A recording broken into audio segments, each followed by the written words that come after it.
¿qué tal? Muy buenas noches. Yo soy Kimberly Armengol. Como siempre, es un gusto saludarle aquí en Debate 22. Hoy nos acompaña el doctor Francisco Moreno Chávez. Él es médico internista, infectólogo del Centro Médico ABC. Doctor, ¿cómo estás? Buenas noches. Gracias por invitarme a tu programa. No, al contrario, gracias a ti. Tienes mucho que decirnos. ¿Cómo evalúas el avance del COVID-19 en México hasta este momento? Pues mira, ha tenido un ascenso rápido. Nos preocupaba un poquito que se fueran a presentar muchos casos al mismo tiempo, porque eso conlleva a que va a haber muchos enfermos en un corto tiempo que requieren atención médica y atención sobre todo de medicina crítica. Y al ocurrir esto, pues se saturan los sistemas de salud. Nosotros, algunos hospitales privados de la Ciudad de México y los institutos de salud han tenido esta saturación que pues dificulta la atención de pacientes, porque pues al no tener disponibilidad sobre todo de ventiladores, no puedes admitir pacientes que pudieran necesitar ventilador en algún momento. Por supuesto. ¿Cuáles son los síntomas de que un paciente debe acudir al hospital? Se ha hablado ya muchísimo de los síntomas, pero cuando hablas de fiebre, ¿de cuántos grados estamos hablando? Cuando estamos hablando de saturación de oxígeno, ¿cuál es el porcentaje de saturación para que digamos hay que correr al hospital? Mira, el punto que dices es muy importante. Aquí el signo más importante que te debe de llevar al hospital es la falta de aire. La falta de aire la puedes tú monitorizar con un oxímetro, porque todos estamos un poco asustados, o más bien muy asustados, con el tema del COVID. No es raro que alguien tenga ansiedad, y la ansiedad, una de las formas como se puede manifestar es con la sensación de que no me entra el aire, ¿no? Si tú tomas un oxímetro y ves que tienes menos de 90 de saturación de oxígeno, estás en 88, 80, tienes que inmediatamente contactar al médico o ¿Cuando al estás centro de en salud. 88? Cuando andas en menos de 90. Ok, menos de 90, eso es muy importante. Dime una cosa, ¿los oxímetros que traen los celulares funcionan? Porque muchos celulares en estos programas para ejercicio pones tu huella digital y te lo mide. ¿Es correcto o hay que comprar el oxímetro clásico que pones en el dedo? Tengo pacientes que traen en el reloj o en alguna de estas cuestiones o un oxímetro integrado y sí funciona. Lo que es importante es que lo cheques desde antes, porque si nunca lo has checado, lo usas y te marca 77, pues a lo mejor lo que está pasando es que ese aparatito no está funcionando. Entonces, si lo tienen integrado a su teléfono o lo tienen integrado al reloj, pues úsenlo, chequenlo, vean que funciona y entonces te puede servir. Es muy buen punto el que tú comentas. Menos de 90 entonces es la saturación de oxígeno. Lo normal en un paciente sano, ¿cuánto es la saturación? En la Ciudad de México habitualmente estamos arriba de 92, 93. No llegamos a 100. A nivel del mar es más alto porque hay pues, mayor presión atmosférica y entonces hay mayor oxígeno. A nivel del mar habitualmente están arriba de 94, 95. Pero entonces una disminución de 92 a nivel del mar puede ser lo mismo a una disminución de 90 aquí en la Ciudad de México por la altura que tenemos. Cuando estamos hablando de fiebre, ¿de cuántos grados estamos hablando? Fiebre es temperatura mayor a 37,5, aunque la fiebre en sí no es un signo que te debe de llevar a los... Un porcentaje muy importante de pacientes pueden tener fiebre como parte del cuadro de una infección leve o moderada que no te debe de llevar al hospital. En cambio, la falta de oxígeno, la falta de aire, eso sí te debe de llevar al hospital. Esta sensación de falta de aire, ¿cómo la podríamos describir a nuestro auditorio? ¿Como cuando corres mucho y tienes que dar bocanadas muy fuertes para oxigenarte? Así es. Y lo que pasa es que al haber una inflamación pulmonar, el virus lo que hace es que te afecta el pulmón, la parte baja por donde se transporta el oxígeno de la vía aérea a la sangre. Al estar inflamado, el espacio por donde tiene que pasar el oxígeno se hace más grande y no pasa el oxígeno. Una de las formas de sentir que te falta el aire, caminas, te mueves y sientes que no puedes meter aire. Lo que tú comentas es muy claro. Cuando hacemos un esfuerzo muy importante, te falta el aire. ¿Por qué? Porque ya no alcanza a meter suficiente oxígeno para lo que tu cuerpo está demandando. Pero si eso te ocurre estando sentado en reposo, eso indica que algo está mal. Uno de los temas de los que hablan mucho es que tú puedes ser un portador del COVID, te puedes sentir bien en la mañana y rápidamente empeoras de condición. ¿Esto es una situación que se da en horas? Mira, habitualmente los pacientes se infectan. A los 3, 4 días empiezan con síntomas. Una vez que empiezas con síntomas, entre el séptimo y el día 12 es cuando los pacientes se deterioran. No es un momento a otro, pero sí el paciente se va poniendo mal en cuestión de días. Ahora, es muy importante esto que tú estás haciendo porque estamos recibiendo muchos pacientes que llegan con una enfermedad muy avanzada. Y si tú llegas con una enfermedad muy avanzada, tus posibilidades de que te puedan rescatar, o que puedan usar medicamentos o el ventilador, etcétera, para que tú puedas regresar a un estado normal, disminuyen. Entonces, mientras más temprano llegas al hospital, más opciones terapéuticas tenemos y tienes un menor daño por oxigenación. Es decir, cuando te falta el oxígeno, todo tu cuerpo empieza a requerir oxígeno, empieza a producir ácido láctico, que lo produces cuando haces ejercicio, pero también se dañan tus riñones, tu hígado, tu corazón, tu mismo cerebro, por la falta de oxígeno. Entonces, mientras menos tiempo dures sin una buena cantidad de oxígeno, pues es mejor. Entonces, si empiezas a tener esos síntomas, ve al hospital. Últimamente se habla también de esta situación de los coágulos en la sangre, y una de las pruebas que se hacen son relacionadas con la coagulación. ¿Qué es lo que pasa en los pulmones con la coagulación? Mira, una de las partes importantes de esta enfermedad se llama inflamación. O sea, existe primero, adquieres el virus entra a tus células y tú al defenderte contra esas partículas virales, produces inflamación. Y aquí el virus hace que esa inflamación sea exponencial. Cuando se inflama el cuerpo, uno de los mecanismos de defensa es producir coágulos, porque el cuerpo siente que tú vas a tener un evento catastrófico, y uno de esos eventos puede ser desangrado. Y entonces la sangre se vuelve más pro coágulos. Esto pasa mucho con esta infección, favorece el desarrollo de coágulos. Entonces, el pulmón, que se encarga de transportar oxígeno al resto del cuerpo, si por un lado lo inflamas y por otro lado llega un coágulo y lo tapa, pues estás produciendo un doble mecanismo por el cual la persona no puede respirar. Entonces, sí, trombosis ha sido algo muy importante. Eso lo descubrieron los italianos al hacer autopsias a pacientes que morían por COVID. Hicieron 50 autopsias. Y uno de los éxitos que hemos tenido en el hospital, a todos los pacientes que llegan, los anticoagulamos. Algunos en forma preventiva y a otros ya en forma realmente terapéutica. Y medimos ciertos parámetros para decidir a quién una cosa y a quién otra. ¿A los pacientes ambulatorios también? No, los pacientes ambulatorios yo no recomiendo que usen anticoagulantes porque el problema del anticoagulante es que también puede llevarte a un sangrado. Ya tuvimos un paciente que no tenía COVID, que pensó que tenía COVID, empezó a tomar anticoagulantes y llegó al hospital por un sangrado tubo digestivo. Entonces el anticoagulante lo debe manejar el médico y él debe decidir cuándo debes de empezarlo a usar. Francisco, ayer las autoridades de la Secretaría de Salud decían que, bueno, el pico no iba a ser el 6, iba a ser el 8. Esto tú lo comentabas en tus redes sociales desde antes del 27 de abril. ¿Qué significa que el pico llega el día 8? ¿Qué es lo que estamos esperando?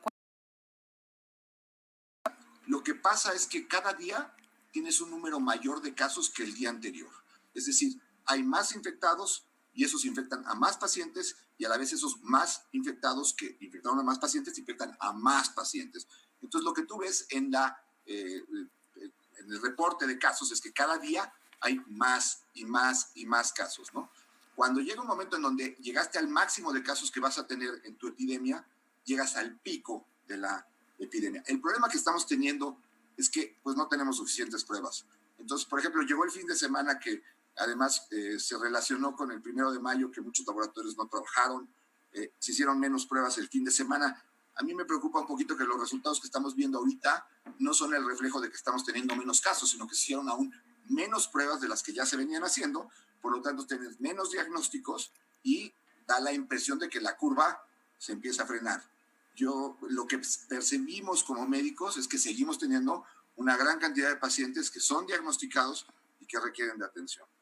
Vamos a hacer una pausa, no te muevas, ahorita regresamos, todas las dudas que tengan, ahí están las redes sociales del doctor Francisco Moreno Chávez, ya volvemos.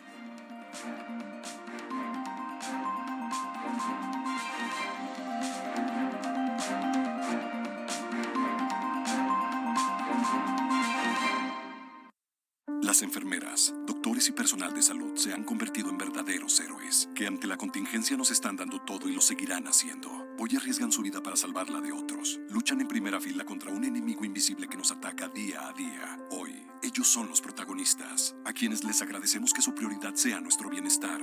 Reconocemos su coraje, entrega y vocación. Gracias por compartirnos su valor y esperanza ante la adversidad. A todos ustedes, nuestro respeto y admiración. Partido Verde, por un México unido. En la CNDH, vigilamos que las medidas para atender la emergencia del COVID-19 se apliquen con estricto respeto a la ley y a los derechos humanos de todas las personas. Brindamos orientación y asesoría las 24 horas del día. En línea, www.cndh.org.mx, en los teléfonos 5556-818125 y 800-715-2000, o en la aplicación móvil CNDH Atiende. Comisión Nacional de los Derechos Humanos.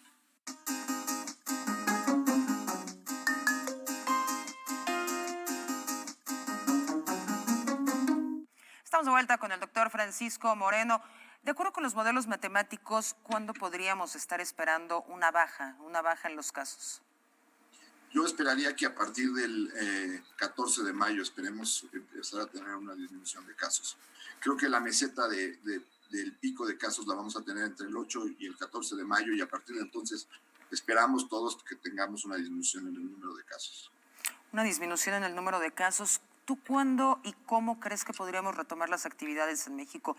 ¿Cómo va a ser cuando empiezan a aperturar los negocios, por ejemplo? Mira, una de las situaciones que nos podría ayudar a saber eso es que si tuviéramos el número real de casos que hay de diagnóstico, hay estudios que han demostrado que por cada persona que tiene síntomas, hay 30 que tienen la enfermedad y no tienen síntomas. Hay 30 asintomáticos por cada paciente sintomático. Entonces, si yo te dijera, ahorita hay 200,000 casos en México, entonces eso lo multiplicas por 30 y entonces encuentras que realmente vas a tener ya 3 millones de personas que son inmunes. Mientras más grande es tu población inmune, más fácil es regresar a trabajar, porque la gente inmune ya ni contagia ni se puede contagiar.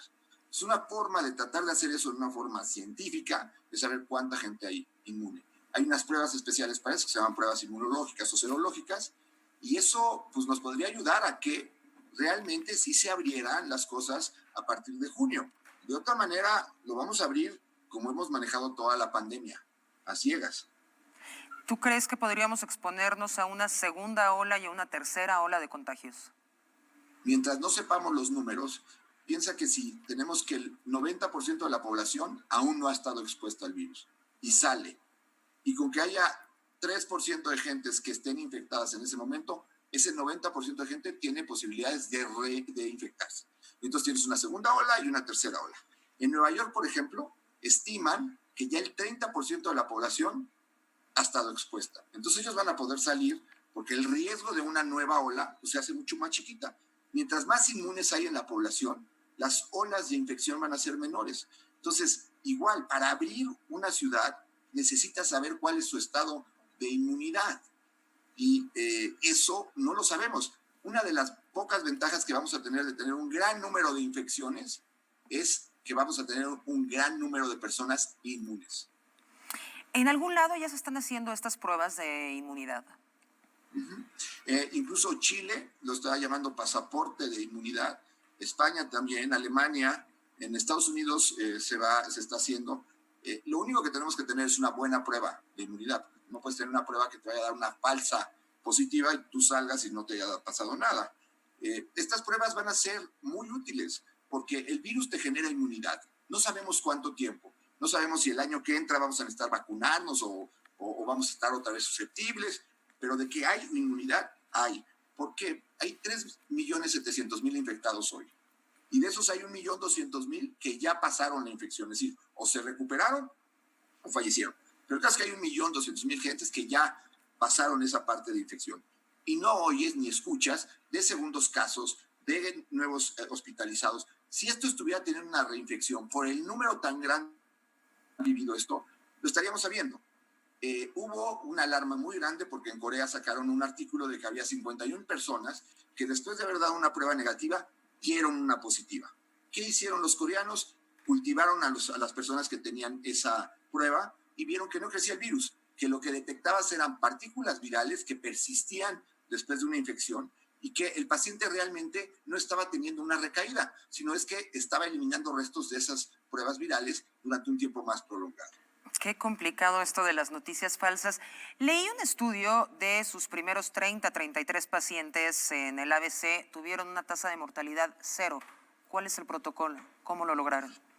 Bueno, mira, este es un trabajo multidisciplinario, no es un trabajo de una sola persona.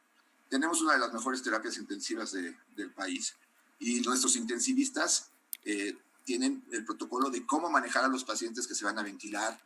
Hay una cosa que se llama pronación, que los voltean con la boca abajo para que se oxigene mejor la parte de atrás. Manejan perfectamente el ventilador. Hay un año nada más de ventilación en alguna parte del mundo. Y sí tenemos un protocolo de tratamiento si el paciente llega en cierta fase de la enfermedad. Y afortunadamente nos ha ido muy bien. Ahorita te puedo decir que tenemos más de 107 pacientes ya en el hospital que hemos visto. Hemos ya dado de alta aproximadamente unos 50 de esos 70. Evidentemente están llegando nuevos, pero hemos tenido únicamente 2 fallecimientos de estos 107 pacientes, que es una tasa de mortalidad muy baja comparadas a los 70% que llegaron a tener en un momento en Nueva York. Te quería preguntar, ¿por qué en México tenemos esa tasa de mortalidad tan alta? No ustedes en el ABC, pero sí tenemos esta tasa que está rayando el 10%. ¿Es por la condición de salud de los mexicanos o qué es lo que está pasando? Mira, 80% de nuestros pacientes, y también ese fue un dato interesante que vimos en el estudio, tienen obesidad y pacientes jóvenes. Es decir, el problema en México es el problema de la obesidad. La obesidad te afecta de 2 formas. Aunque uno no lo crea, mientras más tejido graso tienes, más inflamación produces. Y la otra es que una persona que es obesa ya tiene limitado la capacidad en donde se van a expandir los pulmones, porque no solamente crece el abdomen hacia afuera, sino también empuja los diafragmas y tu capacidad pulmonar se disminuye. Entonces tienes una persona que requiere mucho oxígeno y tiene unos pulmoncitos muy comprimidos por su gran masa abdominal. La obesidad, sobre todo abdominal, es de las cosas que más hemos visto relacionada con factor de gravedad en el paciente. ¿De cuántos fallecimientos podríamos estar hablando cuando termine la crisis en México, la crisis ocasionada por el coronavirus? ¿Cuántos fallecimientos? ¿Puede haber un cálculo? Sería un tema muy difícil de decir. Yo espero que habían calculado que más o menos fueran entre 8 o 10 mil. Espero que sea más o menos ese el número. La verdad es que pudiera ser mayor, sí, sobre todo por lo que tú comentas, que nuestras tasas de mortalidad están siendo muy altas, muy similares a lo que ha presentado Italia y España. Y bueno, pues el número de casos que tienen ellos es muy alto. Entonces, pudiera irse más para arriba. Yo espero que no, pero sí estamos teniendo una tasa de mortalidad muy alta. Vamos a hacer otra pausa, regresamos, no le cambie, el doctor Francisco Moreno Sánchez, yo le recomiendo muchísimo que lo siga en redes sociales, no le cambie, ya volvemos.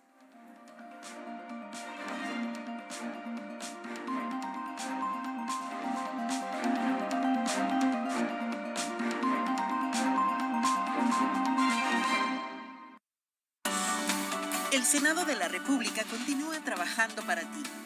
Ahora los programas sociales quedan garantizados en la Constitución. Así se respalda la entrega de apoyos sociales a la población con discapacidad permanente y a las personas mayores de 68 años. Además, becas para estudiantes en condición de pobreza y servicios de salud integral y gratuito a quien no tenga seguridad social. Senado de la República. Cercanía y resultados. Son tiempos de contingencia. Hay que quedarse en casa para proteger tu salud y la de todos. Sigue estos sencillos consejos para mantenerte sano. Aliméntate de manera saludable. Limita el consumo de alcohol y de bebidas azucaradas. No fumes. Haz ejercicio. Convive con tu familia. Comparte las labores de la casa. Escucha música, lee y juega con tus hijos. Para más información, visita coronavirus.gov.mx. Y quédate en casa. Gobierno de México.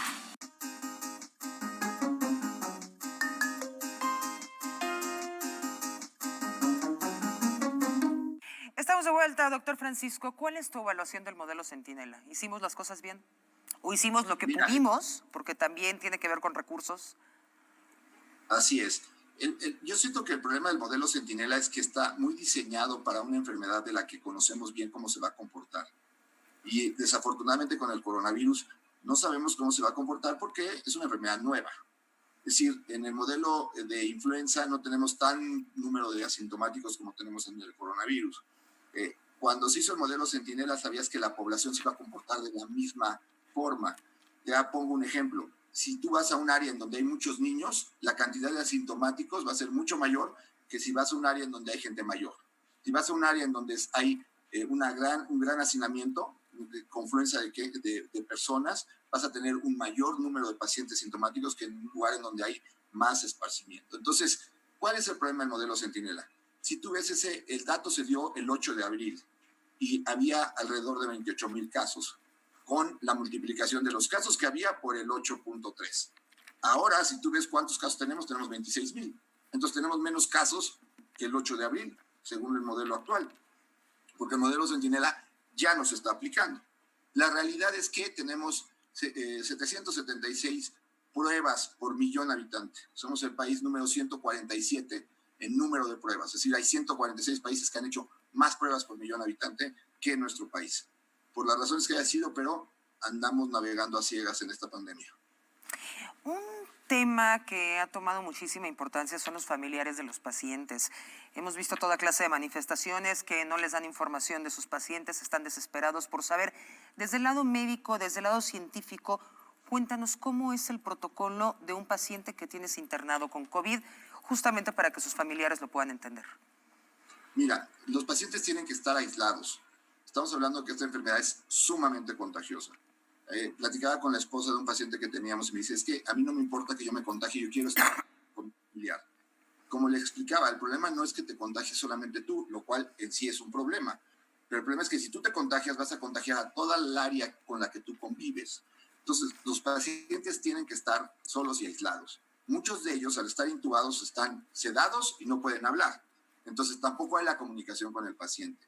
Y nosotros tratamos de tener una comunicación de 2-3 veces al día con los familiares, porque también si tienes muchos pacientes es imposible estar en comunicación continua con los familiares. Si los atiendes o te comunicas. Exacto. Entonces, ahí debe de haber una muy buena relación médico-paciente. Debes de hablar con tu médico, generar empatía. El médico tiene que entender que de alguna forma pues el familiar no está viendo a su paciente y que tiene miedo y de lo que esté pasando. Y de esa manera tratar de entablar una relación que es muy difícil. O sea, es la primera vez que yo me topo con una situación en donde no puedes pasar a ver a tu familiar, está solo, está aislado, tiene falta de aire. Son muchas agravantes que hace que el paciente en sí esté muy angustiado si no está intubado. ¿Por qué? Porque está solo en un cuarto aislado, le falta el aire, está recibiendo oxígeno, no sabe si lo van a intubar, ya sabe de esta enfermedad. Y por otro lado, afuera, la familia esperando que tú les des noticias, que les digas qué pasa. Necesitan entablar una muy buena relación médico-paciente, esa es la clave. No es esto algo de México, es algo de todo el mundo. Incluso en España se hablaba que llegaban y que les daban una tarjetita donde decía, desafortunadamente su familiar falleció y se lo vamos a entregar en 3 días o 4 días porque lo tenemos que incinerar. Así pasaba en España. Entonces, ¿cuál es el protocolo justamente para los pacientes que fallecen? Porque también de eso se quejan muchísimo los familiares. Entró y regresan y me dan una urna que ni siquiera sé si es. Es que lo que tenemos que entender es que el cuerpo, una vez que fallece el individuo, todavía puede tener restos virales que contagien.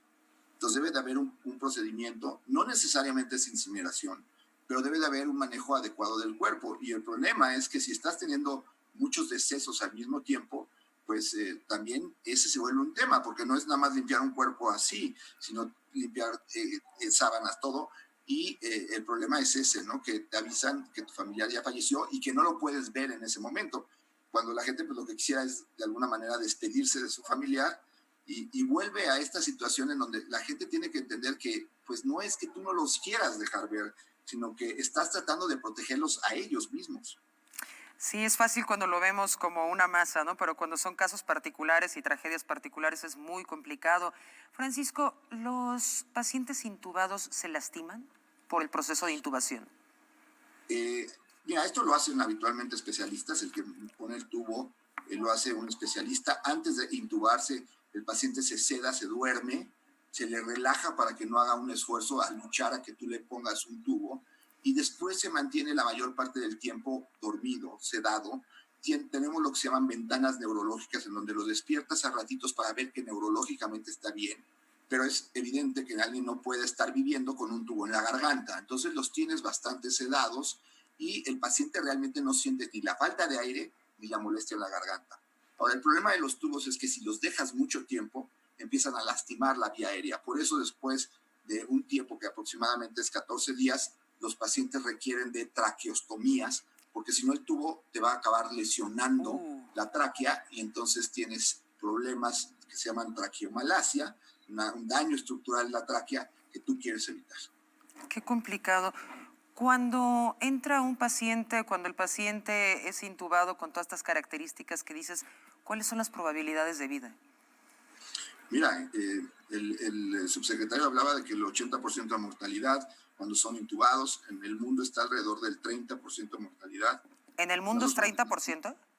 En algunos 30%, el reporte de Nueva York es 30%. Pero conforme ha ido pasando el tiempo, hemos ido aprendiendo más de la enfermedad. Los intensivistas han ayudado mucho.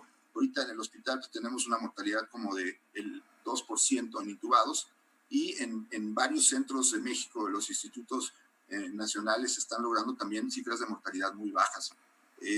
Pero sí, la intubación pues, es el último recurso que tienes para tratar de salvar al paciente porque ya necesitas una infusión de oxígeno muy alta y a presión. Y eso solamente te lo da un ventilador. Qué barbaridad, qué realidad tan complicada y muchas gracias a ustedes por la labor que realizan. Todos están agotados poniendo la vida en esto. Antes de irnos te quiero preguntar, España está flexibilizando las medidas, ya está dejando salir a su población, mientras que Francia está reforzando al 24 de julio. Países como Estados Unidos, Donald Trump lo ha dicho en varias ocasiones, le urge abrir la economía. ¿Quién se está equivocando? ¿España? ¿Francia? Yo creo que lo vamos a saber pronto. Y volvemos al punto que decías antes. Si la inmunidad está presente en gran porcentaje de la población, tú puedes abrir tu población y probablemente no tengas muchos contagios. Creo que Francia tiene temor a que todavía el porcentaje de inmunidad que tienen en su población sea baja y que tengan una segunda ola de infección. Lo mismo en China. En China no están dejando realmente llegar al turismo por eso, porque tienen miedo de tener una segunda ola grande de infectados. Qué complicado, qué complicado. ¿Dónde te podemos encontrar, doctor Francisco Moreno Sánchez? La gente está muy necesitada de información fidedigna, tantas fake news que nos encontramos por todos lados, hablando que si los animales contagian, tanta tontería. ¿Dónde te encontramos? Mira, la red social que manejo es Twitter, es DR Paco Moreno 1, y ahí generalmente trato de poner información basada en artículos científicos. Sí, lo que tú dices es real, no se crean todo lo que dicen. Todos los días sale un nuevo tratamiento mágico que parece que pues todos nos levantamos con la misma sensación, ¿no? De que quieres levantarte y decir, ya hay algo para que esto se acabe, ¿no? Y pues la realidad es que no ha sido tan fácil, ni es tan fácil. Entonces, en las redes podemos dar un poquito más de información fidedigna y también entiendan que es una enfermedad nueva y a veces lo que decimos en un momento dado es diferente a lo que decimos después por la evidencia que va surgiendo a través del tiempo. Claro, ¿ustedes ya están saturados en el ABC? ¿Ya se acabó la disponibilidad? Nos saturamos desde la semana pasada, pudimos abrir un poco esta semana debido a que pudimos dar de alta a algunos pacientes, pero en cuanto abres se vuelve a haber una confluencia grande de pacientes. Estamos prácticamente otra vez saturados y bueno, lo que les pedimos es que si requieren ir al hospital marquen para ver la disponibilidad de camas porque hay veces que llegan 3, 4 pacientes al mismo tiempo y si tienes poco espacio, pues eso te satura. Francisco Moreno, muchísimas gracias por el tiempo que nos diste en momentos tan complicados y por esta información tan valiosa. Gracias, buenas noches. Gracias a ti por informar al auditorio. Gracias, muchísimas gracias. Gracias a usted que nos acompañó en este programa. Cualquier cosa, nuestras redes sociales están para servirle. Buenas noches.